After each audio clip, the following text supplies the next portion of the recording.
How did you do that? Mtu anasema the way gonna say it ni God. God man. We are very stingy.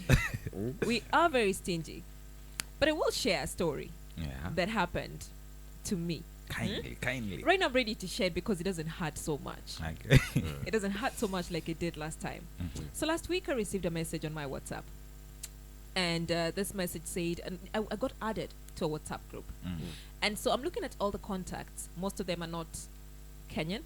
It's like international, other countries, right? Not like other countries. So then, WhatsApp inasema, you're going to make money between 4,800 to 20,000 if you do ABCD. Okay, if you like this video on TikTok and take a screenshot and send. So I'm in the group and I said, I'm going to be a silent, member hapa. Kwanza niangalie. The first person liked the message immediately, send a screenshot to this, received their money. Wanasema received. The next person did the same thing. So I'm monitoring this group for an hour. I'm seeing people make money. I'm thinking, I need to make quick money. I also need to make money online. If I'm cashing in, let's say 1,000 per day or 300 per day, it's worth it. It's saving somewhere. Yeah, it's some lunch, some transport, data. Mimi nani? Na ile simu yangu ya kabambe nilikuwa nayo, nikasema hatutawezana. Asante kwa kuita kabambe. Sasa hivi naweza ita kabambe juu. Kwa ile simu yangu nikasema hatutawezana. Nikasema wacha nitafute a good phone. That can accommodate, because these things I need to process these things haraka. Nikatoka nikaenda nikanunua an affordable phone. I installed my TikTok, I installed ABCD. I'm ready to now start making money. Ghafla bin vu. Punde si punde. Kiswahili mzuri kabisa. Ulala. Narudi pale kwa group ya WhatsApp. Naona this group no longer exists. Yani, unaona hiyo feeling? Ujui hata admin. Honey, I went back to the group, took a screenshot. I was like, I'm going to DM this admin. I tried to DM the admin. The admin hapatikani. So that's how my future fail hivyo. Imagine hapo ndio ulisave. Hapo ndio nilisave. Hapo ndio ungetandikwa. Hebron, good morning. Good morning to you. How are you? I'm well, and you? I'm good. Yes. I am among the many. Yeah. Who are desperate to make money online. Sure. We have internet. We have how do you call it? A smartphone.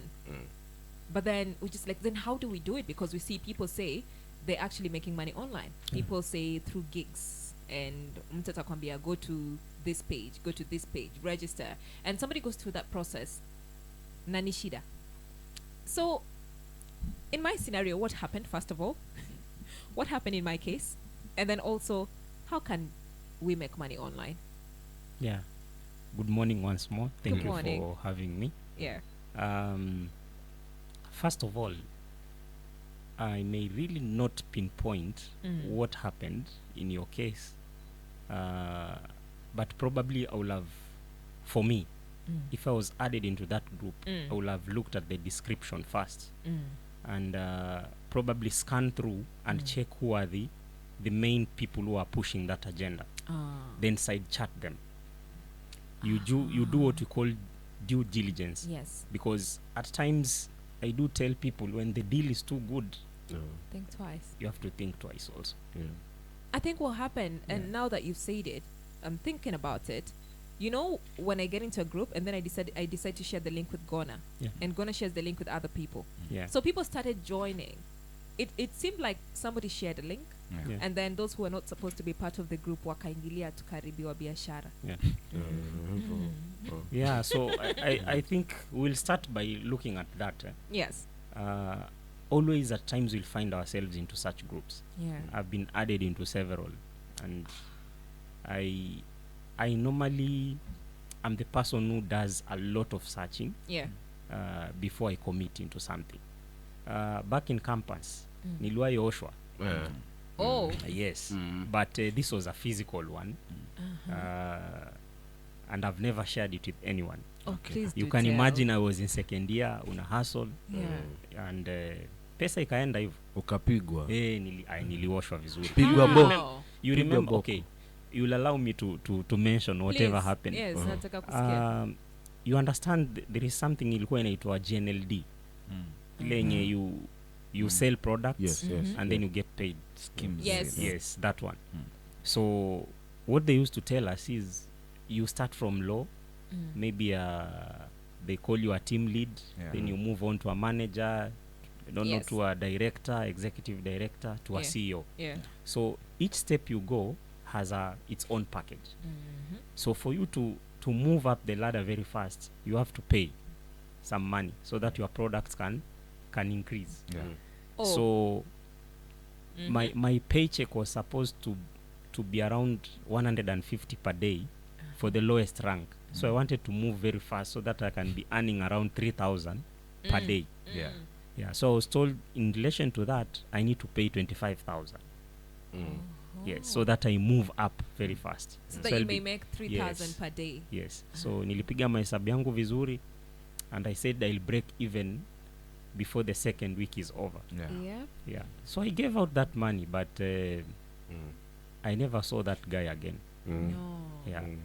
And that's how my money went. And this is in campus. Exactly. But I'm resilient. How I moved on, I still congratulate myself. I didn't commit suicide as others did. I was not so much desperate. I didn't bother my guardian by then, and any other. But I maneuvered. So the point here is, you will get such links, you will get such attractive deals, but again, my bottom line here will be, yes, we are supposed to make money, we are desperate, but we should take it slow. Kupigwa karibu sana kwenye chama cha kupigwa, maana yake mimi nilipigwa. We should take it slow. And I will start by saying, once you get involved into such, don't be very fast to make a decision, or a huge investment. Talk to somebody who knows these things, so that you can actually be you will be explained on how these things happen. And when you talk to 2 to 3 people, you will broaden even your decision making. And that's why even in medicine, you may go to a hospital and you are told the next day you will be booked for surgery. But again, when you talk to your relatives, they tell you, no, you need to seek a second opinion, or even a third. And when you seek a second opinion, you may get something different. So in your case, much as how your friends earned, don't regret much. Probably it was not meant for you. That's true. Yes. It wasn't. You know what? When you've shared your story, there's a somebody I know. Yes. It's because I have a circle of hustlers. Wallahi. There's somebody I know. She's in a scheme. But then I'll call that a scheme. How this scheme works is you recruit people. It's a pyramid scheme, right? Yeah, that's actually a pyramid scheme. You recruit people, and the more you recruit, there's an amount that you make. Sindio? Yes. So I think she's getting to a point where she's making 650 per day. And when she recruits me, she earns from you. From me. Alafu, mimi nikin recruit Salim na Gona, I earn from Salim and Gona, but my friend earns from myself and Salim and Gona. And so I sat on with her, and this is an accountant, by the way. Say him to Hajui. Yes, she's an accountant. She knows. There's somebody who's actually done her due diligence. And so I sat on with her and I said, how long? And she said she's done it for 3 months to 3 months actually. And she said something. She said, I've already regained back what I invested. And I said, you do realize this is going to crash at some point? And she said, yes, but I've already regained back. And the other thing, Anasema, if you want, you can join, but also you have to, the risk that's available, that's around. I like the fact that she was open enough to say that. Most of us get into this stuff, but we don't know the risks involved. Sure. I'm supposed to know if I invest 25K in this, it's quick money. I might lose it. True. So I should be able to know that I'm using my disposable income Yeah. kuinvest hapa. Now let's go to online, Yeah. making money online. Sure. How do Yeah. we go about it? First of all, as I normally say, Mm. data never lies. Mm. We need really to understand which platforms will actually earn us money. Ah, Yes, because you don't just go online and you just make money. okay. Mm. So first of all, we need to rank them. Mm. Need to understand what Facebook, Messenger, TikTok, etc, etc. Yeah. Which one is more popular and why? Mhm. So the world rankings, if I may ask, Mm. which social media platform do you think is more popular globally? Globally, Yes. as of now, Yes. More popular. more popular. I think It's TikTok, It has been Facebook. Facebook. Facebook for Yeah. long. Yeah. Yes. So Facebook is number one. Yeah. It still is number yes, it has 3.07 billion Haijakuwa first active up- users. first up na TikTok. Bado Wamekatalia. 3.07. Hao ni watu wengi sana. Mm. Yeah. 3.07 billion. Yes. Mm. And in Kenya, Almost half. in recent statistics by the CA, Communications Authority of Kenya, Yeah. Yes. ranks Facebook number one Okay. Oh. with about 50.9 active users. Oh. 50. In Kenya. 50.9, yes. Active. Active users. Kwani tumefika 50 ngapi? 50.9 million. Percent Oh, of the entire alright. population. Oh. Yes. Okay. Okay. Yeah. So, with those statistics, they will help us to know, to even now know where youths, or rather where money can be made. Yeah, Mm. yeah. Yeah. And then number two, we have YouTube globally Mm. is number two. Eh? Yes. Bwana we. You mean X is But not- X is Haiko number karibu. kama 7 huko. Tan, tan, Globally. tararara. I'm Tan, loving tan. this. I'm loving Yes. this. Mm. Mm-hmm. So YouTube is number 2 with Yeah. 2.5 billion Yeah. So active users before Yeah. uendelee, that is in terms of numbers. in terms of numbers. Oh, not in Yes. terms of making money. Yeah, Okay, in sawa. terms of Yeah, numbers. Yeah, okay, okay. Yeah. Uh-huh, And then number 3 uh-huh, globally uh-huh. is WhatsApp Ah. with 2 billion. So mimi nilikuwa najua WhatsApp ndio inaongoza, kumbe bado hawajafika. Bado. Sawa, Yes. tuendelee. So if I was talking to youths Yeah. today, Yeah. like for example, you have Ajira Digital, Yes. which normally helps to ensure the youth are able to make money online. Mm. Then I will bank on these 3. Of course, now is to make these youth see which platform is likely to enable them to do what, to leverage on their talents they have Yes. or whatever they have Mm. to make money. Mhm. So now let's come back to Kenya, Yeah. because right now we are not limited by boundaries. Mm. Yeah. So in Kenya, Facebook, we have said, is number Number is one. Number one. one. Mhm. Number 2 is WhatsApp in Kenya. Mm. Ah. Yes. Okay. Oh, Number 2 is WhatsApp Yeah. in Kenya. in Kenya. Mm-hmm. Oh. Globally, Globally- WhatsApp is number 3. Yeah. Yes. In Kenya, WhatsApp is number Two. Yeah. and then number 3 in Kenya is YouTube. Ah. Okay. Yes. Baba Yeah. we. So X ukiangalia iko wapi? Number Iko 7. nyuma sana. Haiko kwa list. Yes, haiko kwa list. Gona. LinkedIn pia haiko kwa Haiko Kwa kwa list. haiko list. kwa list. Mm. Telegram pia haiko kwa list. Mm. In Mhm. fact, Telegram. recently CA was saying, in Yeah. fact they sent a circular Yeah. that Telegram is getting banned very soon. In Mm. Kenya. Yes. Because Why? tunajua It has been used to for malpractice of exams Mm. and even other aspects. hizo Yeah. hizo Child yes. pornography, etc. Yes. Yeah. So now starting with this, with these very wonderful statistics, Yeah. then we need to ask ourselves, which targeted group use these platforms? Like for example in Kenya, Mm. for Messenger, I mean for Facebook. Facebook, that is the 50.9% of users, Mm. active users. Now the majority are youth between the ages of 19 Mm. to around 30 years. Oh wow. Active users. Mm. So the question comes here. If you want to make money online, then who are you targeting? Because that is basically the first question. Yeah. If I'm a content creator, I cannot be a content creator for everyone. Yeah. I need to ask myself, whom am I targeting? Because that is the first thing. Content creation Yeah. is one way of making Money. online. So nowadays you find very many people calling themselves content creators. But what content are you making? And for who? And for who? Because people talk about a business plan. There's something called a BMC, a business model canvas. If you look at it, it has 9 building blocks. And one of the building blocks is value proposition. Yeah. So if I'm making content, I'm creating content, and I want to post there, what will make people actually to flock my page, Yeah. like, subscribe, and even get glued to my content?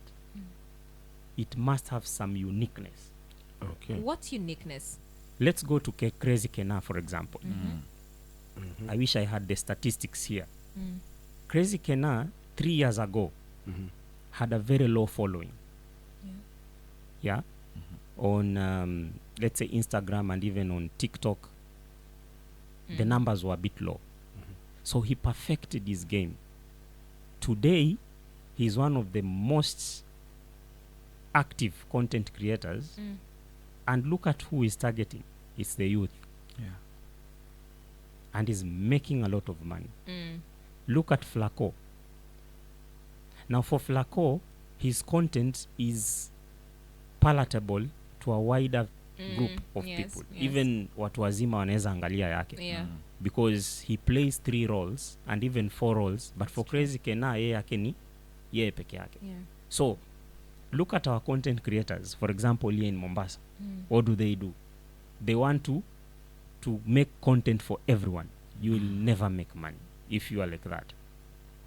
So you have to have a niche. Exactly. You've mentioned,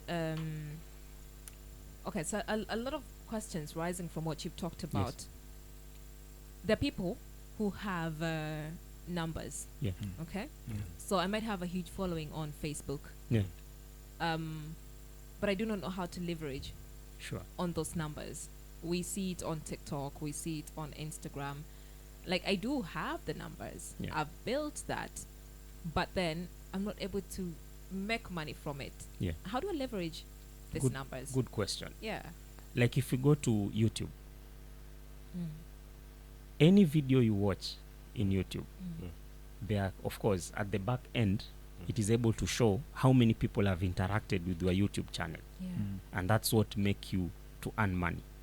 So in most videos, if you have observed, I wish you could do it even practically here. If you watch any video of how to, before that gentleman goes through the entire system, he will tell you to subscribe. To subscribe. Okay. So when I talk to youth, that is the first thing I'll ask them. That when you are putting something in your YouTube channel, ensure that you have an enticing way of making people subscribe. Because if people subscribe, that's how you get paid. Get paid. That's where the money is. More subscribers, more money. Yeah. Less subscribers, less money. Yeah. Then again, what will you be posting? And how much frequent will you be doing that? If you look at good musicians, they don't just throw their songs every day. Wako na period. Like this gentleman who sang Anguka Nayo, for example. If they have a good manager, watambua ingia chini kwanza, and then probably next year in February, angusha ingine. Drop another one. Yes. Simama nayo. Simama nayo. Yes. But now you will find, utakuta, since this song imehit, then probably watoe ingine next month. Walitoa hata remix. So Yes. utakuta the reception won't be that good. Yeah. And that's why very creative musicians, they normally take time. Ndio maana Alikiba alikuja kabote yako. Yeah, they take time, and by the time they release another hit, huwa wamesha soma the entire system imeka aje. So research, people should invest in research. That's the other thing people should do. Because you can't make money without research. you need to ask. For example, if I want to create content here in Swahili Pod, Yeah. I need to ask people. Need to have a sit down with people and ask them, what do you think I can do? What do you think nikiweka mtafurahia? People hate criticism. Yeah. Watu hawapendi kuibank on feedback. Yeah. And that is why you see people like, companies like Safaricom are doing so well because of they have banked on customer satisfaction. Yeah. So for us who are creating content and posting it online, how do we reach our customers? Hebron, when you mentioned Facebook, Yeah. I see people struggle and they're like, I want to grow my numbers on Instagram and I want to grow my numbers on TikTok, Yeah. Because at times it looks like if you have these numbers on these social media platforms, then yay. It seems automatic. Yeah. Right? Yeah. But now you've brought a different perspective. It's like Facebook is leading right now. Yeah. And the users in Kenya are many. Yeah. Wako wengi sana pale Facebook. Yeah. Now let's have a case study. Yeah. Let's use our boy. Salim. Yes. Salim, Yes. how many followers do you have on Facebook? I've 13,000. Let's say 13,000. 13,000. Yes, Mm. 13K right now. Okay, Hebron, Yes. how does he leverage that? Sure. Now the first thing is there are so many ways he can leverage on that. I hope he's on his page right now. Niko hapo. Mm-hmm. If he's on his page, there is a button there which has not been checked. Imeandikwa advertise. Uh-huh. So if I can ask him, ameshawaitumia. Hiyo button. Yes. Hii button ni gona. Ndio umeona leo tuseme tu. Mimi nimeona leo. But gona nishaimwona akifinya. So what should I do? Okay. Gona alikuwa naifinya kwa simu yako? Anafinya kwa simu. Yeye ndo alikuwa mwalimu. So I will mention some of the ways he Yes. can leverage now. Okay. In marketing, there are, of course, in layman language, there are two groups. Okay. We have what we call the warm customers or clients, and we have the cold. On our contact list, we have more than probably 500. There was a time I had 6,000. Oh. I revised it to around 400. So these are your number one clientele for whatever products you are selling. Those on your contact Exactly. list. Oh. So now, if you break it into two, there are those you know and they know you. Yes. And then there are those probably you met probably on a gala and you exchange contacts. But they really don't know you as much Yeah. unless you maybe start a conversation. That's when now you will get to know each other. So if I'm selling samosas today, then these are my first line of customers. Yeah. Every morning I may subscribe 500 messages, maybe 20 shillings, Yeah. and then craft a message for each one of them and then post it. I may decide to do a message, just a normal SMS here, and send to all of them every morning. We normally say for somebody to buy your products, Yeah. you need to pitch to them more than 7 times. More than 7 times. Okay. And research says out of 100 people, if you pitch to them 7 times, it is only 3% who will buy there and then. Oh. Yes. So 3 out of that. 3 out of 100 Okay. will buy there and then. Mm-hmm. The rest, you have to convince them more than 7 times. Now, Wow. with those kind of statistics, then now we go back to Facebook. Yeah. I've said every morning, instead of now wasting a lot of time looking at other people's videos, Yes. yeah, you know, the more you are interacting with their videos, at the more back they end, they are earning Ah. because it is showing the The engagement clicks. at their end, Mm. not on your end. Yes. So how do you make people now flock to your page? First thing, you have to be a master of what you are selling. Okay. It may be content, it may be products, or it may be services. So in many pages, if you check, for example, his page, I'm very sure some of the followers are selling in his page. Yeah. I have seen some kwa hizo post zangu. Imagine. Wana nani. And these people are making money kwa page yako. They're leveraging on your 13,000 people. So what happens, the first thing is ads. Kuna hizi ads, you may decide to have ads zenye anyone who advertises on your page, kuna some amount inakuja kwako. So ads. Then number 2, subscriptions. In many a times, if you check some of the accounts of people, utaona kuna either kumfollow or to subscribe. Yes. So ukisubscribe, what happens? Inaingia on your end. Yeah. Yes. And then another one is connecting or linking your WhatsApp, your Facebook to other socials you're using. In many a times, if you go to Gigi, for example, or Amazon, next to that, you will see a WhatsApp icon. Meaning that if you want to buy something, then you can interact at a personal level with them in their WhatsApp page. Yeah. So they have linked everything. Sometimes they have put even a link into their website, so that immediately you get into their website. So what all this is leveraging now on the followers you have. Yeah. And another thing you can do out of those followers, just look at them one by one. You may realize that some of them are very influential people. So what do? You use them onto your own page so that you create what we call traction. For example, if it is in YouTube and I know Gona is so good in speaking, then I'll be inviting him. Yes. So what happens? Nita draw people to your page. To your page. Yeah. Yes. Okay. Thank you for breaking down Facebook. Yeah. Now let us go to WhatsApp business. Yes. Yeah. How does that work? WhatsApp business is how I wish we could. You see, all this is theoretical. Yeah, we need to do it practically. Yeah. Gona, How I wish. huna WhatsApp business. WhatsApp business season za millennials. Gona, huna WhatsApp business. Imagine. Okay. So, So if you first of all, we download. yes. Uh-huh. So if you go to WhatsApp business, Yeah. it has tools. Okay. It has icons pale chini. So ukiclick on tools, inakupatia conversations you have started, catalog reviews, status views. So it has what?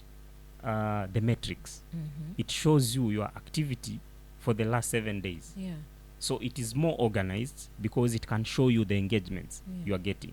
So if you are good in statistics, you are able to check the reach of your people, or rather your followers, of whatever content you posted. or rather if it is products or services you are selling, then you are able to know how many people you are reaching and at what frequency. Okay. The other thing here is your profile. If you click on the profile, it has a lot. For example, your business name. Yeah. So what is your business name? Then there is category, Yeah. the category of your business. Then you have address. Then you have website. Then add business email and the description and hours which you operate. So all this has been made to enable you to put so much information that people can engage. Yeah. Yeah. Now, the next thing is catalog. Now, in catalog, if you click on it, it tells you to add album or item. That's where now you put your catalog. For example, you take a photo of your sandals zenye unashona. Yeah. Unaziweka hapo. Unaziweka hapo. And anytime somebody wants to talk to you ama anataka kucontact, huwa inatokea. And they can even go through some of your catalog, some of your products and services. Anaweza click. So this is just for, let's say, if I'm selling a product and I'm looking for clients, right? Yes. So I can use it to sell my product. Exactly. Okay. Services and of course products and services. Yes. Okay. Yeah. So tumeongelea Facebook, WhatsApp, And you've mentioned YouTube as well. What's the other way that Now- youths can make money online? For YouTube, again, the trick here is, the psychology of humans. Kaangalie the content creators wenye wao wana post kwa YouTube, their videos hazipitangi dakika 4. Yes, They have to be short. very short and very engaging. Oh. People get bored. In fact, just check, patia tu mtu video, the first thing they check is the length. Yeah. Huwa wana click wanaangalia 18 minutes, mtu anaachana nayo. By the way. Ask these the photography guys, they'll tell you if they are making videos very short. Yeah. Okay. So I've seen short, That's why some and I've seen the ones that go to 20 Yes. 20 minutes. Yes. How does one transition from that? 'Cause now there are podcasts as Yes. well. Yes. I see those who are podcasting. Zico 20 minutes, 18 minutes. Yeah. That's not right here, is it? Okay. Now, everything, as I said, starts small. Okay. Dada unaanzia pale chini ukipanda. I'll give an example of Amerix on X. Amerix started small. Hakuanza tu hivi sahi. For now, people can tune in even for a 30 minutes podcast yake. They go Because- for 3 hours. Exactly. Actually. Because they know what he does. But wewe na mimi tukianza tu sahi and we want to put a podcast ya 20 minutes, hakuna mtu atasikiza. Tabo. They're like, Yes. why do we need to listen to you for 30 minutes? Exactly. So the first thing you need to do is to create your brand. Okay. So what is your brand? And you must leave your brand. Yeah. If for example I'm a teacher and I want to make money online, then what is my brand? What am I known for? Am I known for making noise? Am I known for creating people? Yeah. There should be something unique that people will refer me with. And remember, in making money online, we bank on referrals so much. How do people share about you? Yeah, he was showing me something right now. That is how social media works. Mtu anaona picha, anachukua, anatuma. Those are your referrals. And you need to bank on them because they push for your engagements. So in YouTube, what is your brand? Yeah. If I want to go for masculinity, then of course I know exactly that is Amerix. If it is Gona, namjua na nini. Because nowadays you go into social media pages, everyone is a marriage counselor. I hate. Everyone is a love doctor. Kwanza after breakup. Yeah. Everyone is a comedian. Yes, you may Yeah. be a comedian, Yeah. but choose your niche. Like in Flaco, what he does is the normal things zenye mi na wewe tunajua. Exactly. But he puts them across in a very comical way. Yeah. For Crazy Kena, the same thing. Nowadays he has elevated to even kuenjoy gava, sindio? Yeah. But it is going up so well. So kama ni wewe, for example, you are a content creator in Mombasa, can't you leverage on blue economy and make comics based on the blue economy? Why should you start talking about tea yenye iko Kericho and you are in Mombasa? So relevance. Do we have comedians here in Kenya who in Mombasa and especially here in Mvita? What is there locally yenye unaweza create your niche so that you create your brand, so that when you post every day watu wanangojea saa 2 wanataka kuingia kwa podcast? Yeah, but it doesn't come easily. You need to have a lot of reputation. Create a good reputation so that people will trust whatever you're doing. You've mentioned content creators in Mombasa, and I Yes. think that is something that we need to. We're learning, right? Sure. Yeah. What are the content creators? What do you think content creators are doing wrong? The first thing I may say is probably they have not done enough research on what people want. What do Mombasa people need? Because you see, let us not be like politicians. I'm sorry. Politicians come up with manifestos and then they launch it to people. Yeah. But it's supposed to be the other way around. Yeah. It's supposed to be the people giving the politician a manifesto so that they can hold the politician to account. We said we need 2 roads. You did none. We are voting you out. But since it's the politician giving you the manifesto, Yeah. there's no way you can put them to account. Yeah? It's supposed to be the other way around. So right now, mimi kama mkaaji wa Mombasa, umeshainiuliza nini nataka kusikiza ama kuona. Do they have data? Do they have feedback? Research they have done? For example, wale watu wako Kongowea pale, per day, that market inaingiza close to, if I may say, 500,000 people. Is there content neza tengeza yenye tawalenga? Because some of those buyers and sellers sometimes wako idle wameketi. Is there something I can do ni wa target wao, even if it is for 1 minute? Yeah. That is the first question. So if I need to target them, then I need to go there, spend around a week trying to ask them some questions. What kind of content mungependa kusikiza? But don't you think some of them have actually, you see the way you say this, Yes. build your brand, Yeah. have your niche. And so I say that I want to become a content creator in Mombasa, and I say for me, Yeah. I want to become a travel, how do you call it? Like show people places to visit and Yeah. all that, you know? And I say that's what I want to target. Is it wrong to look at it that way, where I sit and say, this is what I want to cover? Okay, you see, one's opinion may not be factual. Okay. Yeah. So by sitting at one place and saying, I believe this will work, may not be a fact. Okay. And that's why you need to cross-check with other people. Because what I think is right may be wrong in the eyes of others. They truly said, beauty lies in the eyes of the Of the beholder. beholder. Yeah. I may say I'm handsome, but to some I look like a rag. Yeah.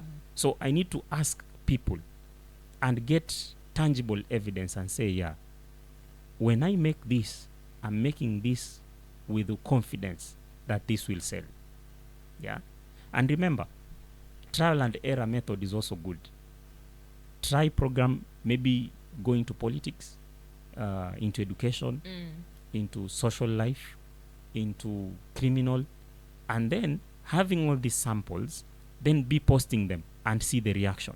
From there you will check, oh, I think Hii ndio imeshika. This Hindi is imeshika. appealing to people. this is appealing. Yeah. And then from there probably you can ask people to give you feedback. And that's why nowadays if you check on most content creators wenye wako Facebook ama wapi, huwa immediately after amepost video chini yake huwa anauliza people, what are your views on the on That's the for video? feedback. Exactly. Yeah. It is for feedback. And if you get somebody who is very smart, who is managing your page, they'll be checking at that and sieving and checking what people are Yes. saying. Okay. Yeah. Oh, wow. This we have learnt. But one more question, Hebron. Yes. We are in the coastal region, and as somebody who interacts with creatives, I would like to believe, what areas should somebody tap into in the coastal region for content creators? Okay. We need to go with what are some of the social evils. What is ailing costs, for example? The first thing is unemployment. The second thing maybe is education is not that good. So people have had perceptions about Mombasa. Some of us went to up country kusoma and we were asked, hey, uko sure ulikuja hapa vizuri ama uliiba mtihani? You see, that perception. I do ask people, when schools close, it is buses from up country coming to Mombasa. Shule zimefunga. Sio the other way around. Yes. When schools open, it is buses leaving coasts going to other areas. Watu wanaenda kutafuta education. It is not the other way around. So what is wrong with the coast? It is not that we don't have good schools, we don't have good teachers. It is the perception Oh, that education hapa ni mbaya. iko chini. And that perception has even affected the kind of tutors we get. Kuna mwalimu ataangalia anasema mi nipigwe transfer Mombasa naenda kujiwest. So what does that tell you? At the end of the day, we may not have the best people coming here because of that perception. So let's look at education. That is another area which probably somebody may decide. Kuanzia kama leo Gona akiamua kuwe content creator, then how do you boost education? Utoe hiyo perception kwamba education ni mbaya cost. Anza kutengeneza content inaonesha kwamba education in Mombasa or in coast is as well as other places. Yes. Interview even teachers, interview learners, leverage on what people are seeing as bad in costs and put it out as something good. Hivo. You know, social media ni kama moto You post 2 to 3 videos, 4 videos in a year. At the end of the day, that perception inaanza kubadilika. Okay. Another thing is crime. People have a perception that in costs kuna crime iko juu. But look at the statistics. Is it cost inaongoza? No. It is not cost. So By the way, in terms of drug trafficking, drug and substance intake, ni wapi inaongoza? I don't want to mention counties or names. But cost tunaambiwa we deal with what? With drugs sana.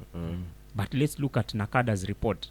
Haisemi cost. So if I'm a content creator, can I look at that and produce something positive about cost? by the way,